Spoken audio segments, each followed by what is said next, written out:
think we should put deterrence on the backs of SOF, but they can make a big contribution. All of the missions that they can do to help us really both better understand the environment and to also set the theater, if you will. There's a lot of preparation of the environment that can be done that's not very visible, but is very helpful if you actually go into a crisis. The United States' relationship with China is actually less important than our relationship with the countries that surround China. We have got to help build their capabilities. We've got to steel their resolve. As we talk about great power competition, we're in it. We are dealing every day with Russian and Chinese aggression. I call it war around the edges.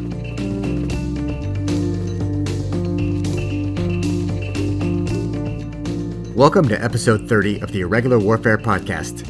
I'm Kyle Atwell, and I will be your host today alongside our newest team member, Abigail Gage. In today's episode, we discuss the role of Special Operations Forces in the context of great power competition. Our guests today have extensive special operations practitioner and policy experience at the highest levels of U.S. government.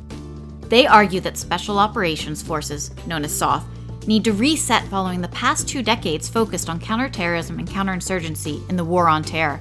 SOF has several important roles they can play to support deterrence against near-peer rivals, and our guests conclude by proposing multiple policy changes to adapt SOF to the era of great power competition. Michelle Flournoy is the co-founder and managing partner of West Exec Advisors. She previously served as the Undersecretary of Defense for Policy during President Obama's administration, where she played a key role in formulating U.S. strategy and policies that impacted SOF. Michelle is also the co-founder and served as the Chief Executive Officer of the Center for a New American Security, a D.C.-based think tank. Retired Admiral Eric Olson was the 8th commander of and first naval officer to command the United States Special Operations Command. Admiral Olson was also the first Navy SEAL to be appointed to the grade of a 3-star and 4-star admiral. At the time of his retirement, he was the longest-serving SEAL on duty. You are listening to the Irregular Warfare Podcast, a joint production of the Princeton Empirical Studies of Conflict Project and the Modern War Institute at West Point, dedicated to bridging the gap between scholars and practitioners to support the community of irregular warfare professionals. Here is our conversation with Michelle Flournoy and Eric Olson. Michelle Flournoy and Admiral Eric Olson, I want to start by saying welcome to the Irregular Warfare Podcast. This is a conversation that Abigail and I have really been looking forward to, and thank you for joining us today. Great to be with you. Pleasure to be with you. Thank you very much. Always great to be in a conversation with Michelle. So I would like to start with Michelle. You know, when we invited you to be a guest on the podcast, you suggested we have a conversation on how Special Operations Forces need to shift their focus in the new era of geopolitical competition. What motivated you to want to speak on this topic? Well, it really it occurs to me that we've really focused so much of the SOF community in the last 20 years on the post-9/11 challenges. Counterterrorism operations, counterinsurgency, and counterterrorism in Afghanistan and Iraq. And we've really honed the force and focused on those direct action missions primarily. And when I look to the future and I see the challenge of a rising China, the importance of trying to shape the environment and deter Chinese aggression in a very maritime domain, the Indo-Pacific, it seems to me that we need to reorient that force to a very different mission set. In some ways, a mission set that recalls some of their original missions when they were formed and many of the missions that were performed during the Cold War. But it really requires a pretty dramatic shift. And so I thought, who better to have that conversation with than my good friend, Eric Olson. Thanks, Michelle. And I think you're exactly right. This is a great time to have this conversation. And I agree completely that the public awareness of Special Operations Forces have been largely on their direct action missions. I think some can say that hasn't been the bulk of the work, and it maybe even not the most important aspects of their work, but it certainly is what has caught the public attention. It's how people think of Special Operations Forces now. It's how many policymakers think of Special Operations Forces now as sort of a direct action capability. And as we rethink Special Operations Force applications coming out of 20 years in largely Iraq and Afghanistan, focused on a defense priority of great power or strategic competition. Thinking this through from the beginning is going to be very useful. There's a lot to unpack here. But before that, Eric, as the former commander of U.S. Special Operations Command, why don't you describe what Special Operations Forces are for the layperson and talk to us a little bit about what puts special in that name? I don't want to be too bureaucratic, but the Special Operations Forces, as we think about them now, are those forces under the command when they're in the United States, in the United States Special Operations Command, distinct from Army, Navy, Air Force, Marine Corps, other combatant commands. And these people, the Special Operations Forces, serve under the umbrella of the Special Operations Commander during their time in the force. They are selected at a certain level, they are trained at a certain level, they're equipped at a certain level, all of which is different than other military forces. A special operation itself is a difficult thing to define. There is no doctrinal definition of a special operation, and so the default definition is a special operation is an operation for which no other force is organized, trained, or equipped to conduct. So it becomes kind of a catch-all force to do things that are being done for the first time or that require a different kind of a problem solving or an operational or tactical capability. But it is members of the Army, Navy, Air Force, Marine Corps recruited into the special operations community, transferred from that service to the operational authority of the commander of the Special Operations Command, and then trained for the special operation mission set. When I think about special operations forces, I do think about their history and their origins even before SOCOM was officially established, right? I mean, so if you look back to World War II and the sort of precursors of the OSS, and obviously that was an intelligence organization, but I think a lot of our early special operations came out of that tradition, if you will. And so I think of some of those missions related to clandestine operations, operations behind enemy lines, reconnaissance, counter-reconnaissance, preparation of the environment, those kinds of Cold War missions that were happening all the time. I think those are now becoming much more relevant again in terms of not just such an exclusive counterterrorism, counterinsurgency focus. But I would love to know what, Eric thinks about that. Yeah, as always, Michelle is exactly on point. Mentioning the OSS is very appropriate. The Office of Strategic Services was created to be a special, capable, different kind of a force to do the things that Michelle mentioned, but it only existed for less than 4 years. It only ever had one commander. It was just established at the end of the World War II in 1945, but within a few years, that gap in our capability was quite apparent, and so the CIA was established in 1947 to cover the intelligence side of what the Office of Strategic Services did, and an Army Special Warfare Group was created in 1952 to recreate the military aspects of what the Office of Strategic Services did. Army Special Warfare was actually built on three pillars: psychological warfare, which were known as morale operations; unconventional warfare, which is supporting insurgents against an illegitimate government; and counterinsurgency, which is supporting a legitimate government against insurgents. So it began as more of a training force than a fighting force. The first Special Forces Group, which was named the 10th Group, actually had a high number of its personnel quotas reserved for Eastern European immigrants who brought micro-regional knowledge from Eastern Europe, who brought language skills from Eastern Europe in order to counter the then emergent Cold War. They had to be ready to fight, and many of them were great and some famous fighters. But their primary mission was to infiltrate, to train, to build a low-profile capability, to build networks and relationships early on. And that evolved because requirements caused it to, into a much broader force that included the kinetic operations as a primary skill set. Yeah, that's interesting. So SOF, if I understand correctly, evolved out of the necessities mandated by World War II and the Cold War with a whole range of skill sets. And yet you both mentioned that you think, over the past couple of decades, it's honed its focus on direct action missions. Why has this happened? It seems like, maybe the legacy of the global war on terror is part of that. And what are kind of the implications of this shift to direct action focus? And one more kind of question is it that there's a perception due to, Hollywood and other variables that there's a direct action focus, or in reality, is the force actually focused on direct action? When you say focused on direct action, that is a focus, not necessarily the focus. But it has to be good at direct action in a way that no other force is organized, trained, and equipped to do direct action. Small units, often operating more independently, often exposing themselves to higher risk, often having to look after themselves in a different kind of a way. And so the direct action capability had to be honed at a high end. And this wasn't sort of a leap from the OSS to the global war on terror, because Vietnam was in between.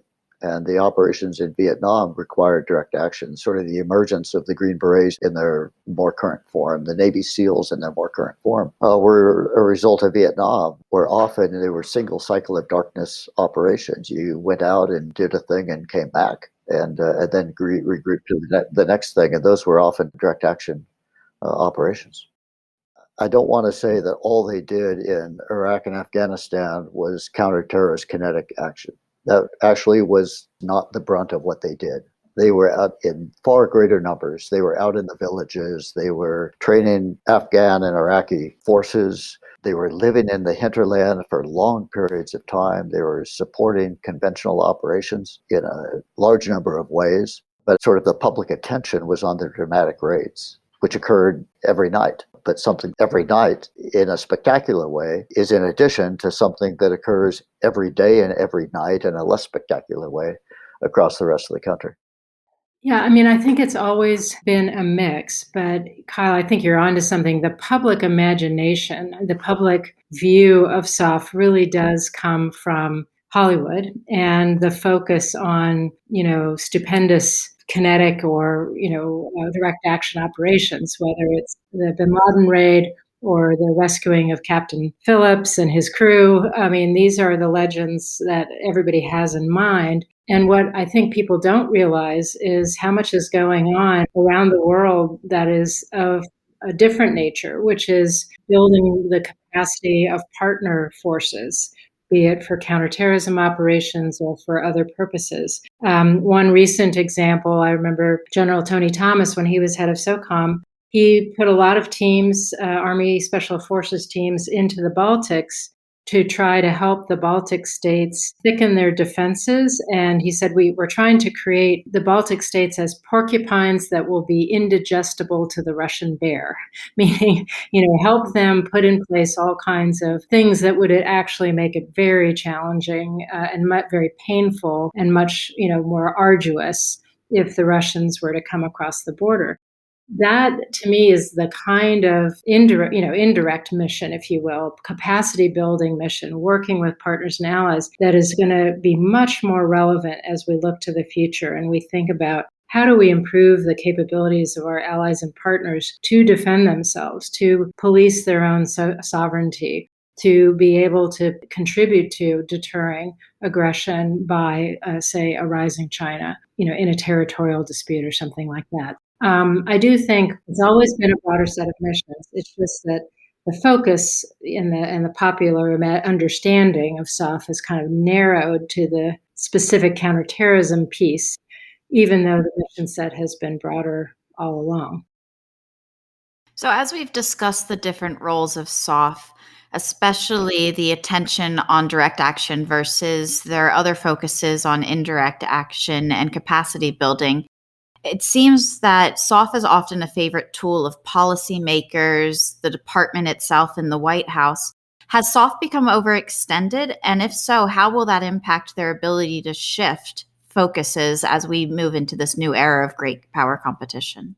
Overextended may not be the best term for that. They've been improperly applied in some cases simply because they are able to do things that nobody else can do.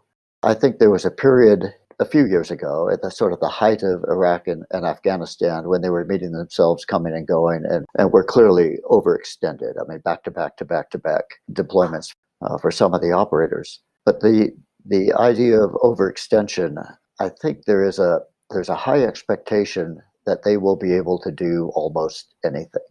They have been asked to take the lead and counter weapons of mass destruction. They've been asked to take the lead in counter-information warfare. They're asked to take the lead in counter-terrorist threat financing.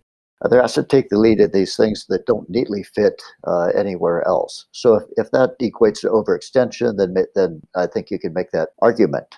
But I think it's a good question about why no one else is organized, trained, and equipped to do some of these things that are enduring challenges for the military in national defense. Yeah, I would say that, as we look to the future, speaking to the op tempo issue, the operational tempo issue, given that SOF is so frequently deployed and, they have gone through these periods of meeting themselves, coming and going. I think one of the things that we're going to need, the SOCOM is going to need from, the higher command authorities is some breathing room to have the time and mental bandwidth to reorient the force towards the new mission set. So, for example, if you look at the Navy SEALs, and Eric should speak to this since he is one, but I think of their role in counterterrorism operations and on land-based counterinsurgencies for the last 20 years. Now they've got to retrain, reorient, refocus on what are the key missions in a maritime domain that will support bolstering deterrence of China, and if deterrence fails, strengthen our capability to very quickly defeat that aggression and roll it back. Again, very different mission set, which will require different concepts, different training, maybe even some changes to material and equipment.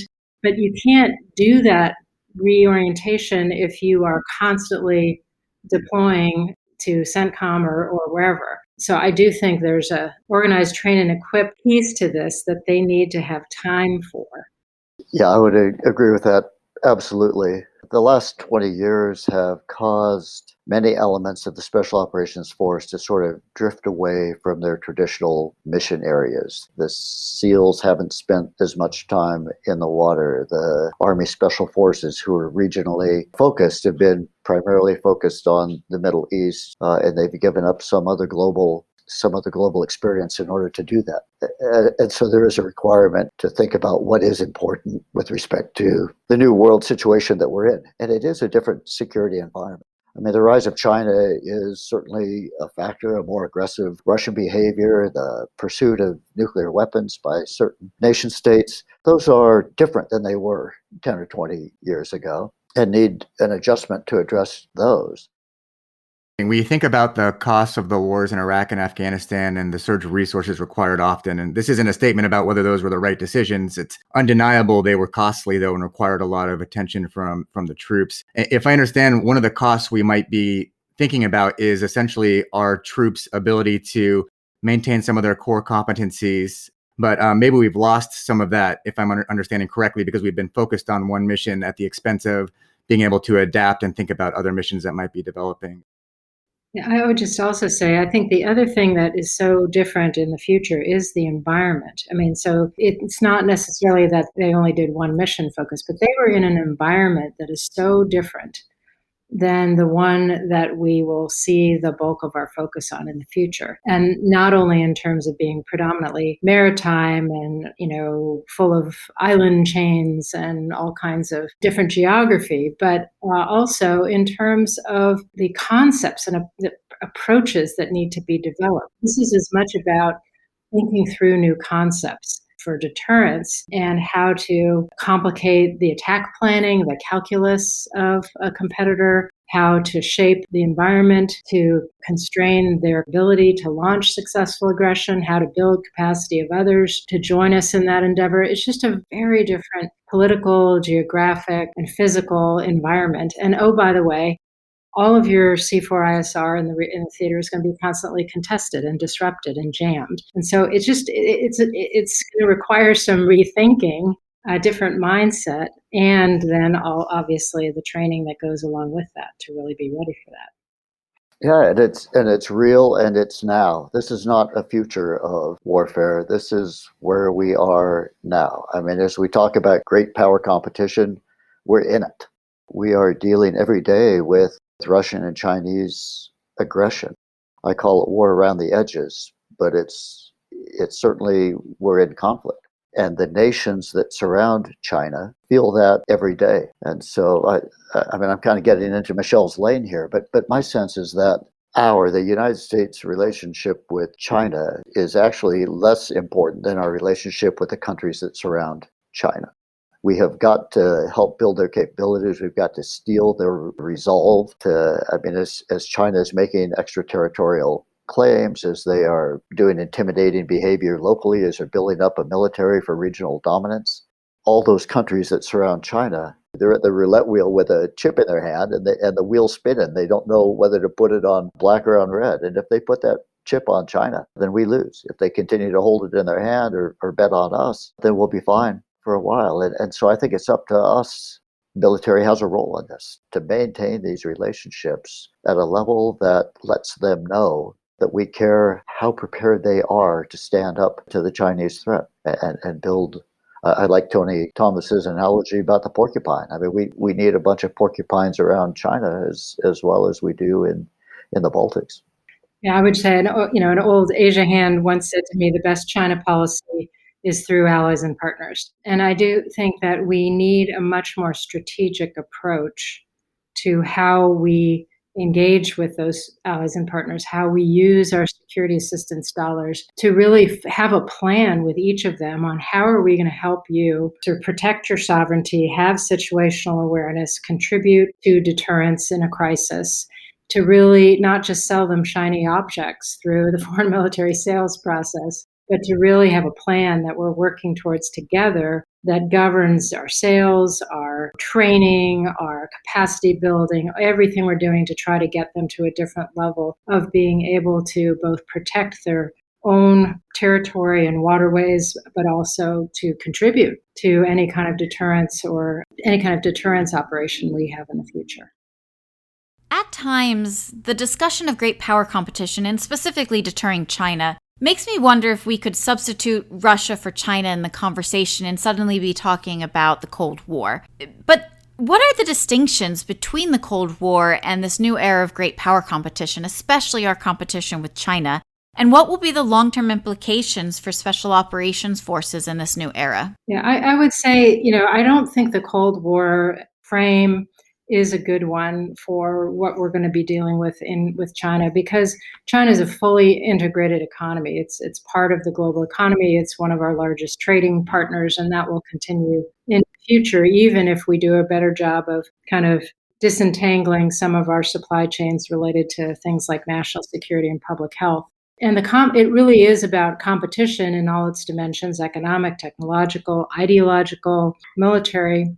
But it's also, we have important areas of cooperation with China. We don't get to an answer on, climate change or better managing the next pandemic, and there will be another pandemic. We don't deal with those things. We can't deal with those things effectively without China's cooperation. And given that China is a nuclear power, the name of the game here is preventing conflict.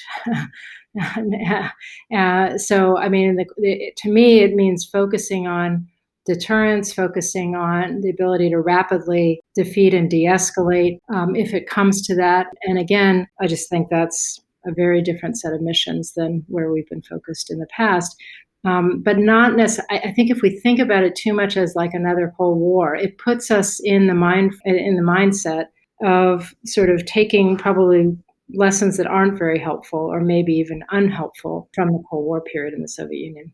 Yeah, I agree completely. I think that we initially used the term return to great power competition. I think that was a very dangerous term. It's not a return to anything, in my view. It's a whole next generation, next level of great power competition that is going to be different in every way from the Cold War. Chinese behavior is different. It's an economic competition as much as any more so maybe than any other kind of competition. It's a technology competition in a way that didn't exist in the Cold War, at least outside of the nuclear weapons competition. And I think the fundamental similarity, if there is any between the two, is in the application of special operations forces with respect to allies and partners. It is still about using this capability on a personal level to build relationships, to build confidence, to build trust, to establish a wall of resistance in the region. You've used the term deterrence multiple times, Michelle. wonder if you could dig into what do you mean by deterrence in this context, and how do you envision it looks like for SOF? Eric's mentioned it involves activities revolved around our allies and partners, but what other types of activities should SOF be playing to support deterrence today?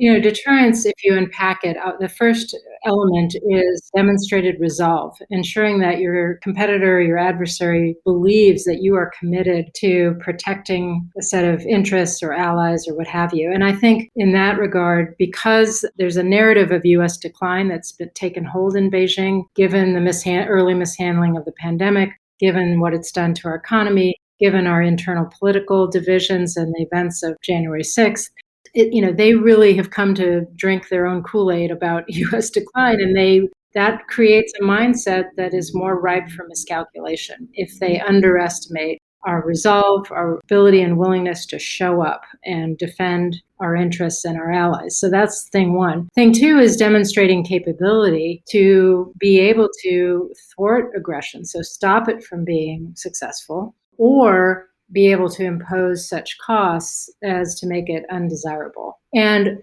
I don't think we should put deterrence on the backs of SOF by itself, but they can make a big contribution. The first thing is all of the missions that they can do to help us really both better understand the environment, and from an intelligence reconnaissance point of view, to understand where the Chinese are doing, reconnaissance and intelligence gathering on us, and to also kind of set the theater, if you will. There's a lot of preparation of the environment that can be done that's not very visible, but is very helpful if you actually go into a crisis and you're needing to use military forces to stop aggression. So there's a lot of that, sort of day-to-day work. I also think that there are some ways in which SOF can contribute to just complicating the planning of the other side by just creating new dilemmas and new problems. And, I don't want to give you too many examples there, but I think it's a very important role, even before we ever get to a crisis. Prior to industrial strength fisticuffs, it is an asymmetrical kind of a conflict, and SOF is a tool for our national authorities to use in asymmetric conflict. And so Michelle's quite right. This really is about a deeper level of understanding. And it's not just understanding our adversary, it's also understanding our partners and allies at a deeper level. We often have made mistakes about who we can work with at the tactical and operational levels, and knowing that in advance and having relationships with them helps a lot. Let me jump in here and bring us back to something Eric mentioned earlier in the conversation, war around the edges. Eric, tie war around the edges to deterrence, and talk to us about what that's going to mean for the SOF mission moving forward. I think war around the edges is the non-kinetic, non-steel-on-steel kind of warfare. And we're not there with any major adversary now. So it's about cyber, it's about finance, it's about control of populations. And I think that a deeper understanding of that is part of what we can do, and then to counter some of those aggressive behaviors. Training our counterparts is very important. It requires a higher level of sensors, a better ability to analyze content, and a better ability to analyze intent. It requires clandestine and potentially covert kinds of operations to counter that kind of behavior. And these are all inside of SOF's sort of sweet spot. They are the force that can operate at very small levels in very remote places for very long periods of time, to build relationships, to learn the languages, to learn those things that are essential in a pre-conflict deterrence kind of an atmosphere. They've proven very capable of doing those in the past in other places. And I think Asia the Indo-Pacific region is a good place to do that now. So we've talked about where SOF has come from, its focus during the global war on terror, and the need for SOF to reorient to a new era of geopolitical competition with, deterrence or prevention of warfare as kind of an area that SOF can contribute to. I'd like to pivot to asking, what are the implications of this conversation for the way forward for policymakers and practitioners? What is it that we need to be focusing on next?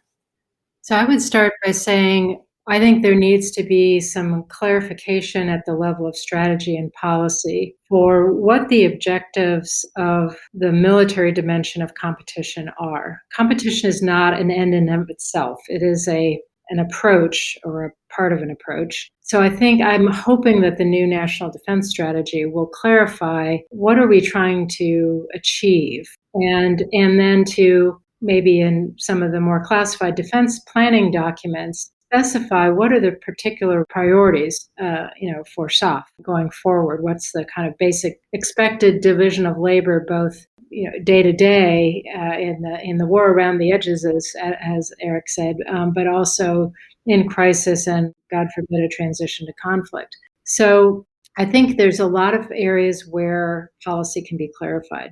In addition, the Secretary is undertaking a global posture review right now, trying to find ways to shift more resources and focus into the Indo-Pacific for deterrence and other objectives. And sort of keeping in mind as part of that, not only, moving forces on the chessboard, in accordance with the strategy, but also this issue of creating some bandwidth and some time for elements of SOF to reorient to the new environment and the new mix of missions they're going to have in the future. So I hope that is considered as in the posture review, because it means that there will be places like in CENTCOM, relative to where we've been in the past, with that being the number one focus area, where we're going to have to manage some degree of risk while maintaining deterrence against Iran and others there. But we do have to create some breathing space for the concept development work to be done, for the experimentation work to be done, for the training to be done, and for forces really to be ready. And I was going to say for the future, but as Eric said, that future is here now. That competition is happening now, and that reorientation has to happen now. Yeah, so when you're talking about the posture review, most people would think, hey, where are we going to put our forces? But you're saying not just where are we going to put our forces, but how are we going to give a portion of them some time off, essentially, to reflect and retrain. I mean, they'll work really hard on it. They're not just going to put their feet up on the desk and think about it. They're going to, be retraining and redefining how they approach things and learning a completely different new environment. Yeah, there's a lot of training associated with this, but there's also a lot of education associated with it. We just need to be smarter about the context of the competition or the conflict. And that requires time. It requires language study. It requires regional study. It requires a deeper understanding of people, of histories, of cultures, of religions, of all of that. And if SOF is going to be effective in a place, it needs to have that deeper understanding, because it does work at a much more interpersonal, much more local level in the places where it goes. But I would also drill policy down, and Michelle is policy at the highest levels. And in my whole job as a commander of SOCOM, I think there's also some policy considerations that can be made. I do think personnel policies within SOCOM ought to be considered. Changes to personnel policies, changes to the acquisition authorities ought to be considered. Change it to budget authorities ought to be considered. And I think there ought to be just generally a recognition that if SOF is bundled up with any other combatant command or any military service, then you're shaving off some of the most important aspects of its uniqueness, and that needs to be thought of as a unique organization and enhanced in its uniqueness, not brought more into the fold, but sort of thrown more out to be able to do things with more independence and with more speed. I do believe in a higher level of civilian oversight along the way, but I believe that civilian oversight needs to be competent, long-term, respected across government and on Capitol Hill, as Michelle was when she was the Undersecretary for Policy. She was in her job for 3 years or more, and I think that's critical, that in order to build trust and build relationships and all of that. And I think that all falls in the category of policy. It's how do you treat the Special Operations Command and the Special Operations Force that you have. If I could, I'd love to draw you out, Eric, on both the points about personnel changes, policy changes, and acquisition policy changes. On the personnel side, I mean, I don't know. Are you talking about languages or different backgrounds or greater diversity? I'd love to hear what you're thinking. And then on the acquisition side, I mean, SOCOM is seen as having the most flexible, the most successful, I would argue, in terms of agility, flexibility, speed, one of the best acquisition systems in the department. So I'd be interested to know how you would change it. In terms of personnel, the kinds of things that we're talking about SOF doing are not all done by high-end warriors trained in kinetic skills or language skills. A lot of it is done by cyber warriors or language warriors or information warriors or these other kinds of warriors that require a different kind of training, a different kind of career management. SOF is actually only about half what you think of as a SOF operator. The other half, these partners in this broad range of skill sets who come and go out of SOF. Sometimes they can only stay one tour without sort of being sacrificed by their service is no longer relevant to the service. And I think there needs to be a broad appreciation that service in SOF it merits special attention, and that careers ought to be managed around the ability to do special operations.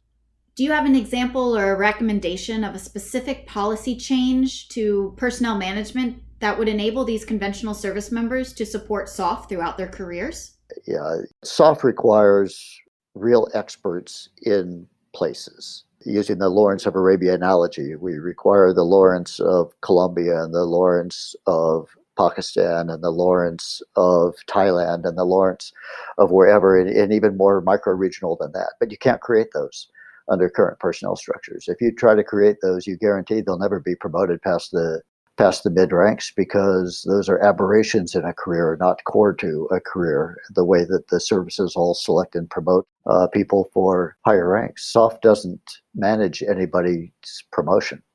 The services do that. And so I'd be in favor of allowing the Commander of Special Operations Command some quota of people that he or she can manage uniquely to special operations capabilities, because now some of that gets watered down. In terms of acquisition, all of the acquisition personnel at SOCOM are certified by a service to a service standard, not to a special operations standard. So it takes them a while to understand the special authorities and permissions that Special Operations Command has. And because their careers depend generally on how well they do in their service acquisition structure, not how well they do at SOCOM, they're often reluctant to explore the edges of those authorities. They tend to work in the center of what they were certified to do at their service level. And so I applaud the language of the law that created Special Operations Command, but I think it stopped a little bit short in that the authority of the commander is to monitor the management of people, not manage them. And it accepts acquisition certification from the services. It has no authority to have its own level of certification. And those are just two examples of, I think, the way that SOCOM can be recognized as something different. It's such an important point, because when you have a situation where you need to try to change ingrained behavior in the Department of Defense, so often it comes down to changing incentive structures, and that gets down to personnel policy. It gets like, what will get you recognition? What will get you promotion? Is there a career path? Can you continue to rise if, I'm a technically trained, airman or sailor or soldier or Marine, but, I figure out pretty quickly that if I want to get promoted, I shouldn't be working as a technologist. I should go off and do the general things that people do. So I really applaud this point. I think it applies not only to change within SOF, but change within the department more broadly, of thinking things through in terms of how we incent behavior, how we incent new, more agile approaches, more sort of creative approaches to concept development or what have you. And I would just pile on one other sort of reference back to the Office of Strategic Services, where the commander of that, Major General Donovan, had the authority to reach out into the civilian world and bring in technical experts, bring in PhDs, and make them majors, make them master sergeants in the OSS. Give them a uniform, assign them military responsibility, the authority to give orders, and that was a temporary service based on a high level skills. So absent that, we now tend to contract that out. And I can make a case that it would be much better to bring it in than contract it out. So we've talked today about changes to both the employment and the management of special operations forces, but we haven't yet talked about the implications for civilian oversight of the special ops community. What do policy and elected officials need to do differently as they oversee this transition from the war on terror to the era of great power competition? Well, I think first of all, they need to invest the time to really understand what they've got in special operations forces. And I count myself very fortunate that early in my career, I had a couple of folks. One of my first assignments, sadly, was doing the lessons learned from what happened in Somalia. And SOCOM was doing a lessons learned. The Joint Staff was doing, a sort of higher level lessons learned. And then I was supposed to do the policy piece. And so I ended up spending hours and hours and days and months with a lot of special operators trying to sort out what went wrong at every level there. So I got, that begat many invitations to come to everything from capability demonstrations to where I remember one of Admiral Olson's predecessors taking the civilians on his airplane down to, I think it was Fort Bragg, and at some point opening up the back and jumping out to the shock of everybody on the plane. But, I had a lot of people take an interest in educating me about SOF. And so I think that first is to understand what we're talking about here, what the capabilities are, a little bit of the history, what the force is able to do and contribute. And that's on both the SOF community to reach out, but also on the civilians to take the time to do that. But I do really think we have to have this, the department really has to engage in a broad and deep discussion of concepts of operation before we get into particular components. Really understand, how are we going to try to deter? What do we need to do, now as a crisis erupts? If actual aggression occurs, but really think about how we're going to operate differently and more effectively in this very different and in many ways denied environment. And then, based on that broader picture, start to really pull out the missions and areas of focus for SOF. And then you can do the reviews of, okay, if that's what we're doing, do we have the authorities right? Do we have the personnel and career paths right? Do we have all these other things right? I know there are lots of proposals to fundamentally change the oversight of SOF. My question is, what is the problem we are trying to solve? Because in my time, I saw the current approach with ASD Solik reporting through policy and to the secretary work very, very well with the right people in those jobs, people like Mike Vickers. And then I saw it not work so well when the wrong people were in those jobs. So too often we try to correct a leadership problem with an organizational change or an org chart change. And I have yet to be convinced that a major change is needed. I don't know, Eric, what you think. If you think, there is some talk that, or actually some sentiment on the Hill that SOCOM needs to have its own service secretary and service secretariat and a much sort of more built up civilian oversight than the current structure provides. Love to get your sense of whether that's a problem that needs solving. Michelle is right. It's not broken.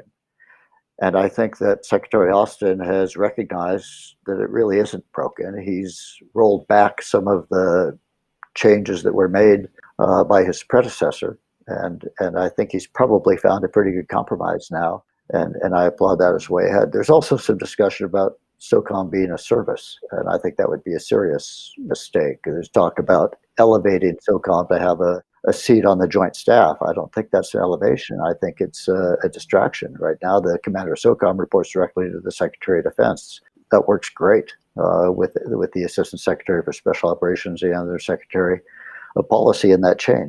And why we would consider making SOCOM a service, I can't come up with a reason for that. I do believe that there is a general concern that SOCOM is too different. I think there ought to be general applause that SOCOM is different. But the concern causes a lot of policymakers to want to put a box around it or bring it sort of back into a more bureaucratic structure, when my view is that it ought to be released to be more independent with all of the oversight that it ought to have, but with authorities to lead in certain areas. And I do believe that as we talk about this war around the edges, we talk about the global situation now, SOCOM is capable of leading that effort for the Department of Defense with services and other commands in support. That this does require a different kind of a thinking at this time. It's not so regional, it's global. And SOCOM is capable of being the lead command in a gray war environment. Michelle Flournoy, Admiral Eric Olson, unfortunately we've run out of time, but we want to thank you for joining us today. This has been a great conversation on irregular warfare. Thank you. I always learn from Eric, so I appreciate the opportunity. Pleasure to be with you. Thank you very much. Always great to be in a conversation with Michelle.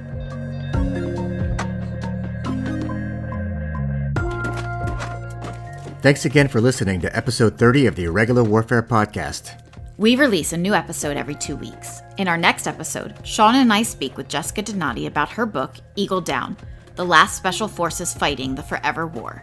After that, Kyle and Laura discuss the role of the Army in great power competition with General James McConville, Chief of Staff of the Army, and Dr. Peter Roberts, a fellow at the Royal United Services Institute and host of the Western Way of War podcast.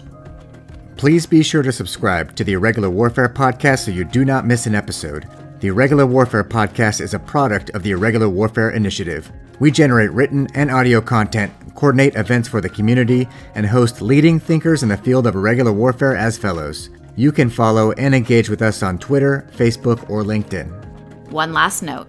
What you hear in this episode are the views of the participants and do not represent those of Princeton, West Point, or any agency of the U.S. government. Thanks again, and we will see you next time.